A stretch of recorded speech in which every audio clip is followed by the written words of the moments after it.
رب اشرح لی صدری ویسر لی امری واحلل عقدۃ من لسانی یفقہوا قولی اعوذ باللہ من الشیطان الرجیم بسم اللہ الرحمن الرحیم السلام علیکم ورحمۃ اللہ وبرکاتہ۔ سورۃ نوح مکی ہے اور اس کے آیات 28 ہیں۔ نوح اس سورت کا نام بھی ہے اور اس کے مضمون کا عنوان بھی، کیونکہ اس میں اول تا آخر حضرت نوح علیہ السلام ہی کا قصہ بیان کیا گیا ہے۔ زمانہ نزول یہ بھی مکہ معظمہ کے ابتدائی دور کی نازل شدہ صورتوں میں سے ہے، مگر اس کے مضمون کی داخلی شہادت اس امر کی نشاندہی کرتی ہے کہ یہ اس زمانے میں نازل ہوئی تھی جب رسول پاک صلی اللہ علیہ وآلہ وسلم کی دعوت و تبلیغ کے مقابلہ میں کفار مکہ کی مخالفت اچھی خاصی شدت اختیار کر چکی تھی۔ موضوع اور مضمون: اس میں حضرت نوح علیہ السلام کا قصہ محض قصہ گوئی کی خاطر بیان نہیں کیا گیا، بلکہ اس سے مقصد کفار مکہ کو متنبہ کیا کرنا تھا کہ تم محمد صلی اللہ علیہ وآلہ وسلم کے ساتھ وہی رویہ اختیار کر رہے ہو جو حضرت نوح علیہ السلام کے ساتھ ان کی قوم نے اختیار کیا تھا، اور اس رویے سے اگر تم باز نہ آئے تو تمہیں بھی وہی انجام دیکھنا پڑے گا جو ان لوگوں نے دیکھا۔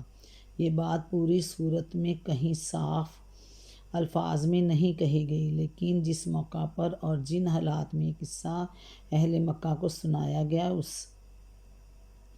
پس منظر میں خود بخود یہ مضمون اس سے مترشح ہوتا ہے۔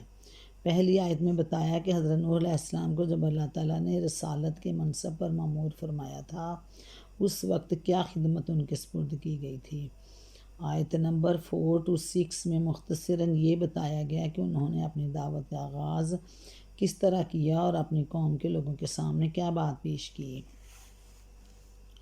پھر مدت دراز تک دعوت و تبلیغ کی زحمتیں اٹھانے کے بعد جو رداد حضرت نوح علیہ السلام نے اپنے رب کے حضور پیش کی وہ آیت نمبر 5 سے 20 میں بیان کی گئی ہے۔ اس میں وہ عرض کرتے ہیں کہ کس طرح انہوں نے اپنی قوم کو راہ راست پر لانے کی کوششیں کیں اور قوم نے ان کا مقابلہ کس ہٹ درمی سے کیا۔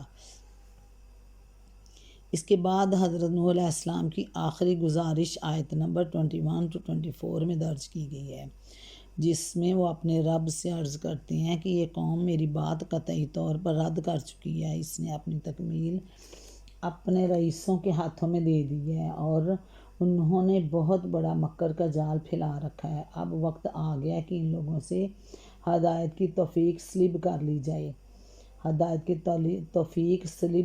جائے۔ یہ حضرت نوح علیہ السلام کی طرف سے کسی بے صبری کا مظاہرہ نہ تھا، بلکہ صدیوں تک انتہائی صبر آزما حالات میں تبلیغ کا فریضہ انجام دینے کے بعد جب وہ اپنی قوم سے پوری طرح مایوس ہو گئے تو انہوں نے یہ رائے قائم کی کہ اب اس قوم کے راہ راست پر آنے کا کوئی امکان باقی نہیں ہے۔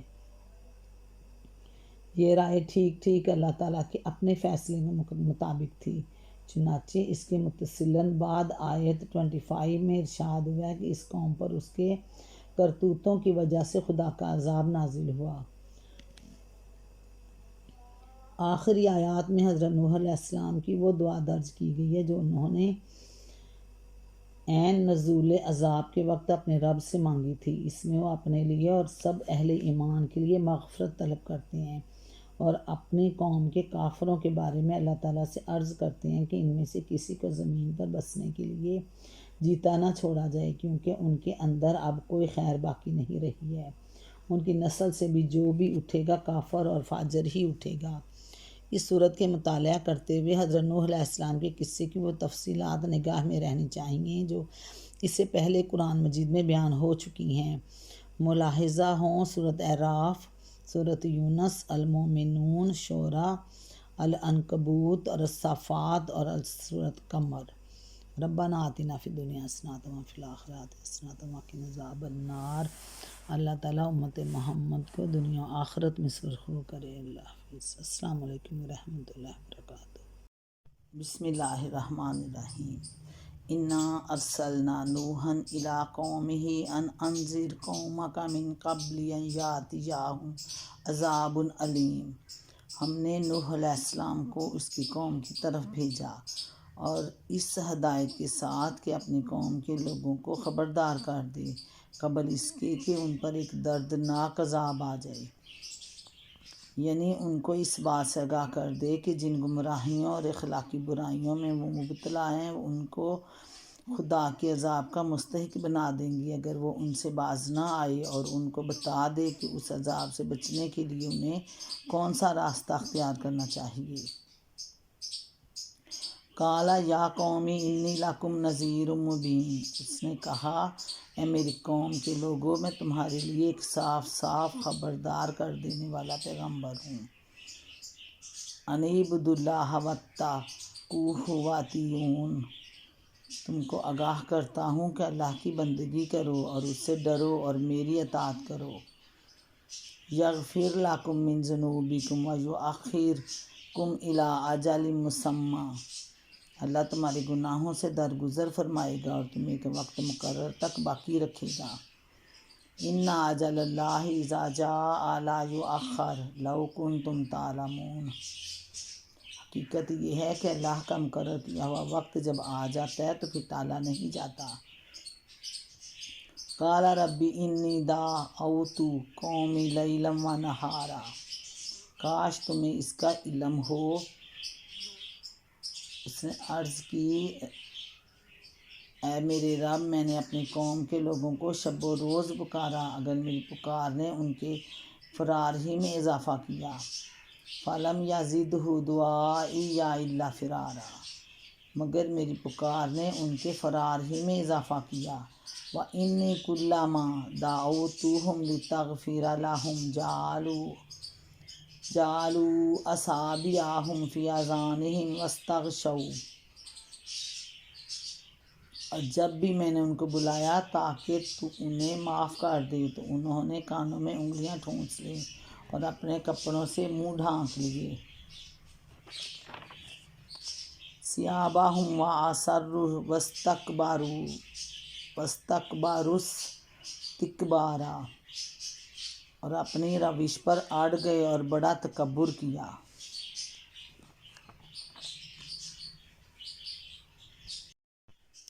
یہ تین باتیں تھیں جو حضرت نوح علیہ السلام نے اپنی رسالت کا آغاز کرتے ہوئے اپنی قوم کے سامنے پیش کیں۔ ایک، اللہ کی عبادت، دوسرے تقویٰ، تیسرے رسول کی اطاعت۔ اللہ کی بندگی کا مطلب یہ تھا کہ دوسروں کی بندگی عبادت چھوڑ کر صرف اللہ ہی کو اپنا معبود تسلیم کر کے اسی کی پرستش کرو اور اسی کے احکام بجا لاؤ۔ تقویٰ کا مطلب یہ تھا کہ ان کاموں سے پرہیز کرو جو اللہ کی ناراضی اور اس کے غضب کے موجب ہیں، اور اپنی زندگی میں وہ روش اختیار کرو جو خدا ترس لوگوں کو اختیار کرنی چاہیے۔ کہی تیسری بات کہ میری اطاعت کرو تو اس کا مطلب یہ تھا کہ ان احکام کی اطاعت کرو جو اللہ کا رسول ہونے کی حیثیت سے میں تمہیں دیتا ہوں۔ یغفر لکم من ذنوبکم، اصل الفاظ ہیں یغفر لکم من ذنوبکم۔ اس فقرے کا مطلب یہ نہیں کہ اللہ تمہارے گناہوں میں سے بعض کو معاف کر دے گا، بلکہ اس کا صحیح مطلب یہ ہے کہ اگر تم ان تین باتوں کو قبول کر لو جو تمہارے سامنے پیش کی جا رہی ہیں تو اب تک جو گناہ تم کر چکے ہو ان سب سے وہ درگزر فرمائے گا۔ یعنی اگر تم نے یہ تین باتیں مان لیں تو تمہیں دنیا میں اس وقت تک جینے کی مہلت دے دی جائے گی جو اللہ تعالیٰ نے تمہاری طبعی موت کے لیے مقرر کیا ہے۔ اس دوسرے وقت سے مراد وہ وقت ہے جو اللہ نے کسی قوم پر عذاب نازل کرنے کے لیے مقرر کر دیا ہو۔ اس کے متعلق متعدد مقامات پر قرآن مجید میں یہ بات بصراحت بیان کی گئی ہے کہ جب کسی قوم کے حق میں نزول عذاب کا فیصلہ صادر ہو جاتا ہے تو اس کے بعد وہ ایمان بھی لے آئے تو اسے معاف نہیں کیا جاتا۔ یعنی اگر تمہیں یہ بات اچھی طرح معلوم ہو جائے کہ میرے ذریعہ سے اللہ کا پیغام پہنچ جانے کے بعد اب جو وقت گزر رہا ہے دراصل ایک مہلت ہے جو تمہیں ایمان لانے کے لیے دی جا رہی ہے، اور اس مہلت کی مدت ختم ہو جانے کے بعد پھر خدا کے عذاب سے بچنے کا کوئی امکان نہیں اگر تم ایمان لانے میں جلدی کرو گے اور نزول عذاب کا وقت آنے تک اس کو ٹالتے نہ چلے جاؤ گے۔ بیچ میں ایک طویل زمانے کی تاریخ چھوڑ کر اب حضرت نوح علیہ السلام کی وہ عرض داشت نقل کی جا رہی ہے جو انہوں نے اپنی رسالت کے آخری دور میں اللہ تعالیٰ کے حضور پیش کی۔ یعنی جتنا جتنا میں نے ان کو پکارا میں ان کو پکارتا گیا، اتنے ہی وہ زیادہ دور بھاگتے چلے گئے۔ فَلَمْ يَزِدْهُمْ دُعَائِي إِلَّا فِرَارًا، یعنی فرار کے سوا اور کچھ نہیں کیا انہوں نے۔ میں نے جتنا انہیں پکارا، جتنا دعوت اسلام دی، انہوں نے فرار میں ان کا اتنا ہی اضافہ ہوا۔ اس میں خود بخود مضمون شامل ہے کہ وہ نافرمانی کی روش چھوڑ کر معافی کے طلبگار ہوں۔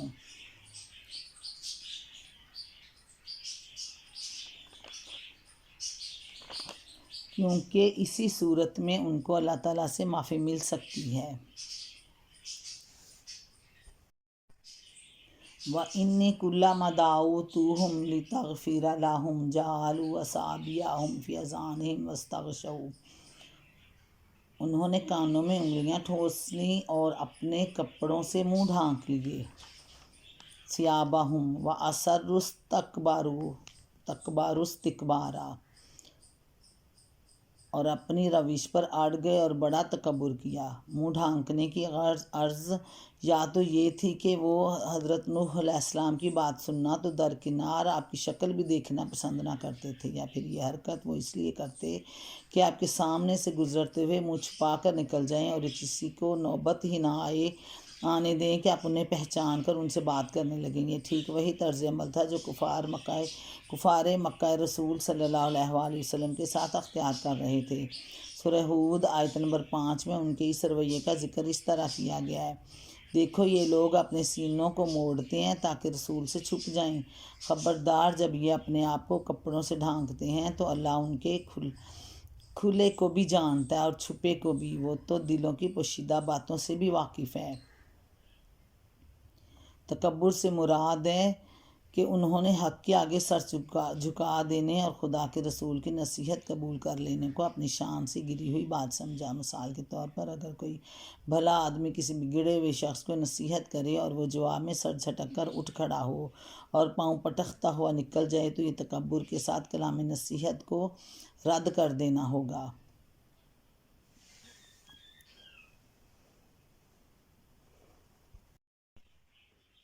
ثم انی دعوتهم جہارا ثم انی اعلنت لهم واسررت لهم اسرارا فقلت استغفروا ربکم انہ کان غفارا، پھر میں نے اعلانیہ بھی ان کو تبلیغ کی۔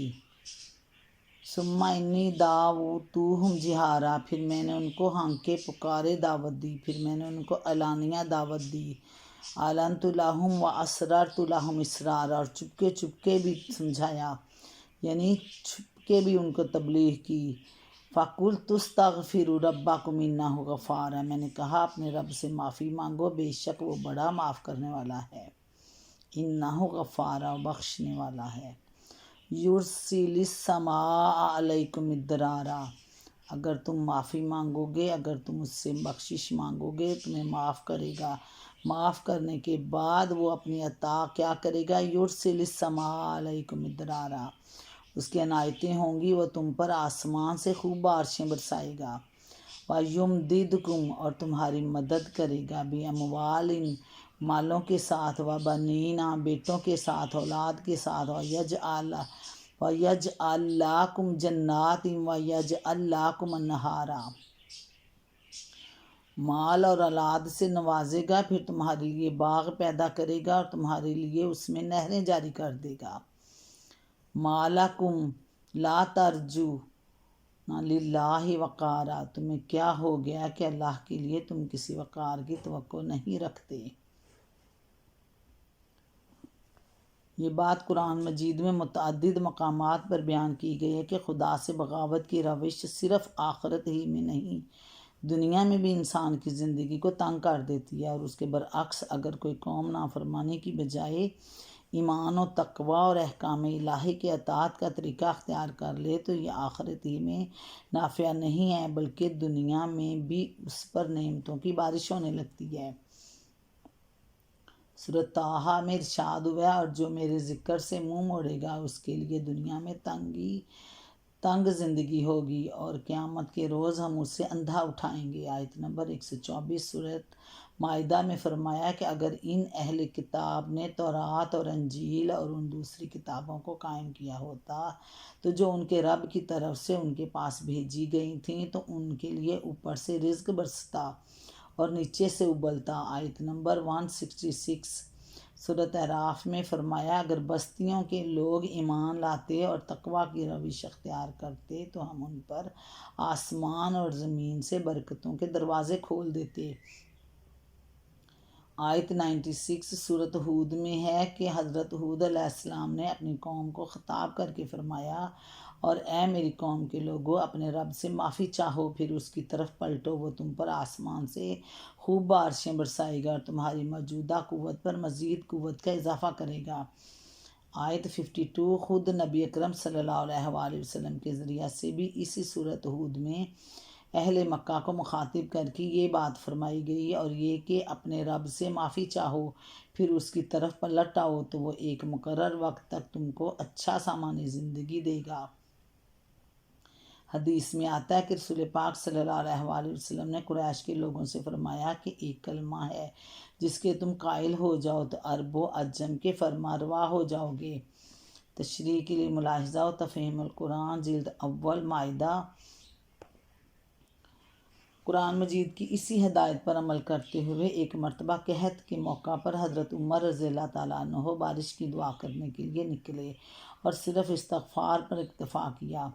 لوگوں نے عرض کیا امیر المومنین آپ نے بارش کے لیے تو دعا کی ہی نہیں۔ فرمایا میں نے آسمان کے ان دروازوں کو کھٹکھٹا دیا جہاں سے بارش نازل ہوتی ہے۔ پھر سورۃ نوح کی یہ آیات لوگوں کو پڑھ کر سنائی۔ ابن جریر ابن کثیر میں اسی طرح ایک مرتبہ حضرت حسن بصری کے مجلس میں ایک شخص نے خشک سالی کی شکایت کی۔ انہوں نے کہا اللہ سے استغفار کرو۔ دوسرے شخص نے تنگ دستی کی شکایت کی۔ تیسرے نے کہا میرے یہاں اولاد نہیں ہوتی۔ چوتھے نے کہا میری زمین کی پیداوار کم ہو رہی ہے۔ ہر ایک کو وہ یہی جواب دیتے چلے گئے کہ استغفار کرو۔ لوگوں نے کہا کہ یہ کیا معاملہ کہ آپ سب کو مختلف شکایتوں کا ایک ہی علاج بتا رہے ہیں؟ انہوں نے جواب دیا میں نہیں حضرت سورہ نوح کی یہ آیت سنا دیں۔ مطلب یہ کہ دنیا کے چھوٹے چھوٹے رئیسوں اور سرداروں کے بارے میں تم یہ سمجھتے ہو کہ ان کے وقار کے خلاف کوئی حرکت کرنا خطرناک ہے، مگر خداوند عالم کے متعلق تم یہ توقع نہیں رکھتے کہ وہ بھی کوئی باوقار ہستی ہوگا۔ اس کے علاوہ اس کے خلاف تم بغاوت کرتے ہو، اس کی خدائی میں دوسروں کو شریک ٹھہراتے ہو، اس کے احکام کی نافرمانیاں کرتے ہو اور اس سے تمہیں یہ اندیشہ لاحق نہیں ہوتا کہ اس کی سزا دے گا۔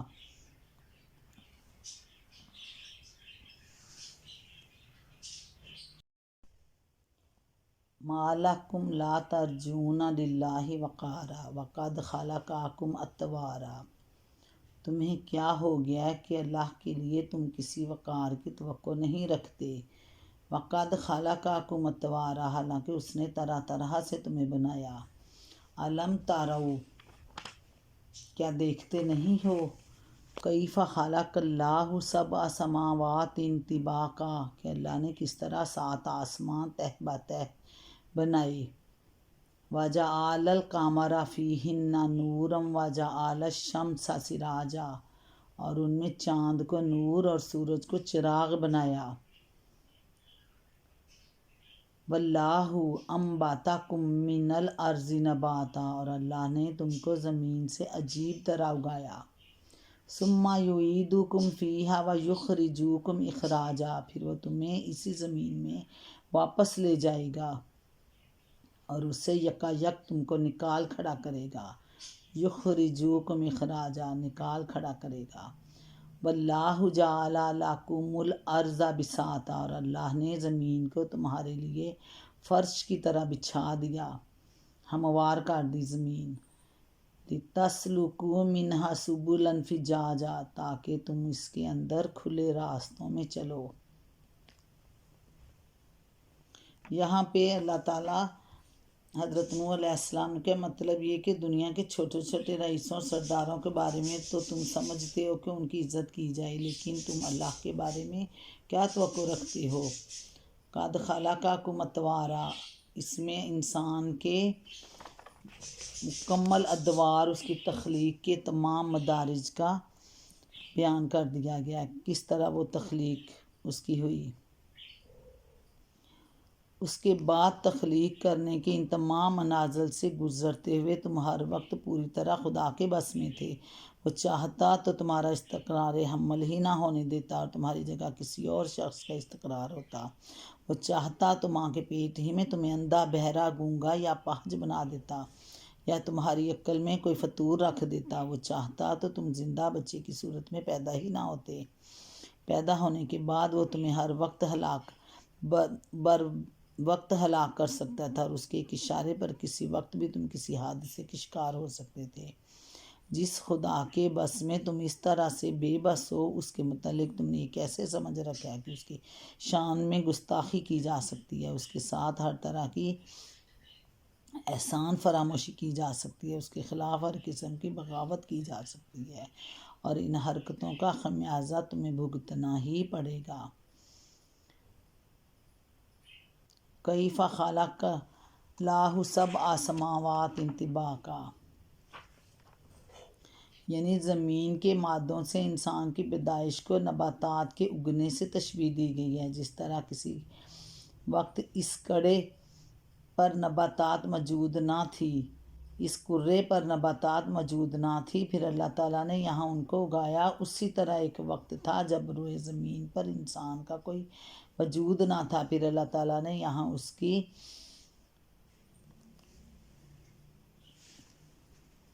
بنیاد رکھی۔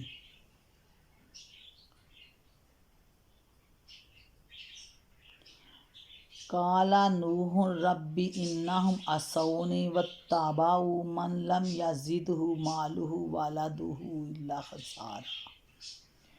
حضرت نوح علیہ السلام نے فرمایا، میرے رب، انہوں نے میری بات رد کر دی ہے، نافرمانی کی ہے، رئیسوں کی پیروی کی ہے، جو مال اور اولاد پا کر اور زیادہ نامراد ہو گئے ہیں۔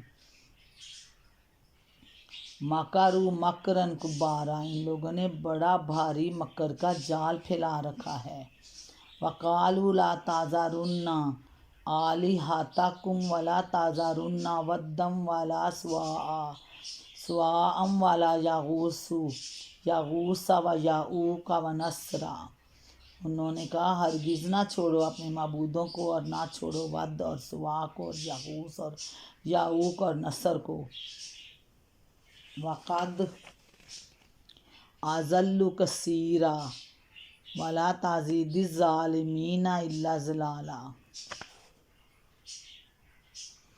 انہوں نے بہت لوگوں کو گمراہ کیا ہے، اور تم بھی ان ظالموں کو گمراہی کے سوا کسی چیز میں ترقی نہ دے۔ ولا تزید الظالمین الا ضلالا، تو بھی ان ظالموں کو گمراہی کے سوا کسی چیز میں ترقی نہ دے۔ مما خطیئاتہم اغرقوا فادخلوا نارا فلم یجدوا لہم من دون اللہ انصارا، اپنی خطاؤں کی بنا پر ہی وہ غرق کیے گئے اور آگ میں جھونک دیے گئے، پھر انہوں نے اپنے لیے اللہ سے بچانے والا کوئی مددگار نہ پایا۔ وقال نوح رب لا تذر علی الارض من الکافرین دیارا، میرے رب ان کافروں میں سے کوئی زمین پر بسنے والا نہ چھوڑ۔ حضرت نوح علیہ السلام نے اللہ سے فرمایا کہ میرے رب ان کافروں میں سے کوئی زمین پر بسنے والا نہ چھوڑ۔ انک ان تذرہم یضلوا عبادک ولا یلدوا الا فاجرا کفارا، اگر تو ان کو چھوڑ دیا تو یہ تیرے بندوں کو گمراہ کر دیں گے، اور ان کی نسل سے جو بھی پیدا ہوگا فاجر بدکار ہی ہوگا اور سخت کافر ہی ہوگا۔ انک ان تذرہم یضلوا عبادک ولا یلدوا الا فاجرا کفارا، سخت کافر اور فاجر ہی پیدا ہوں گے۔ رب اغفر لی ولوالدی ولمن دخل بیتی مؤمنا وللمؤمنین والمؤمنات ولا تزد الظالمین الا تبارا۔ رب اغفر لی ولوالدی، میرے رب مجھے اور میرے والدین کو اور ہر اس شخص کو جو میرے گھر میں مومن کی حیثیت سے داخل ہوا، داخلہ بیتی یا مؤمنا وللمؤمنین، اور سب مومن مردوں اور عورتوں کو معاف فرما دے جو میرے گھر میں بحیثیت مومن کے داخل ہوئے ہیں، اور سب مومن مردوں اور عورتوں کو معاف فرما دے۔ وَلَا تَزِدِ الظَّالِمِينَ إِلَّا تَبَارًا، اور ظالموں کے لیے ہلاکت کے سوا کسی چیز میں اضافہ نہ فرما۔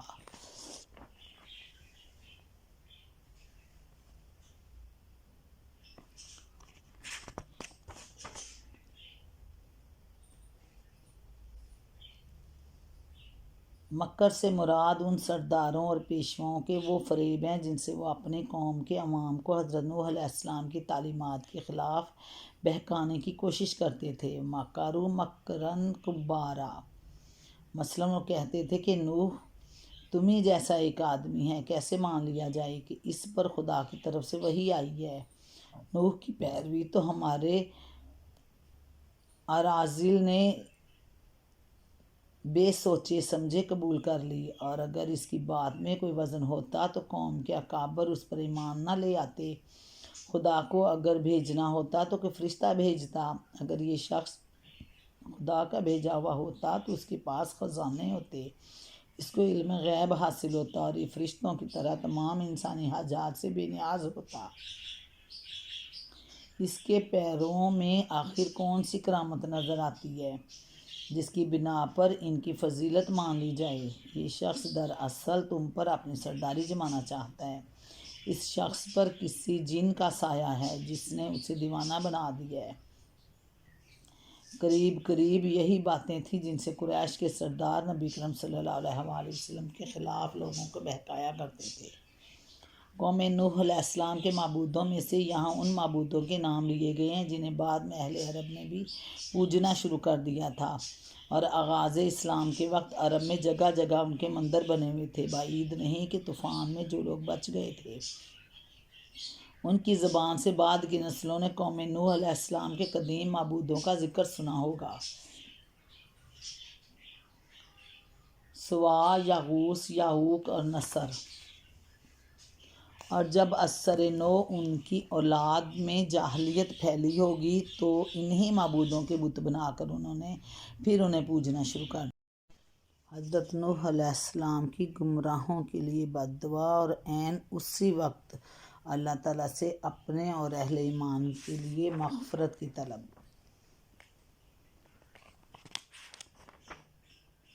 وَقَدْ أَضَلُّوا كَثِيرًا وَلَا تَزِدِ الظَّالِمِينَ إِلَّا ضَلَالًا، بہت لوگوں کو انہوں نے گمراہ کیا، اور تو بھی ان ظالموں کو گمراہی کے سوا کسی چیز میں ترقی نہ دے۔ اپنی خطاؤں کی بنا پر ہی وہ غرق کیے گئے اور آگ میں جھونک دیے گئے، اور پھر انہوں نے اپنے لیے اللہ سے بچانے والا کوئی مددگار نہ پایا۔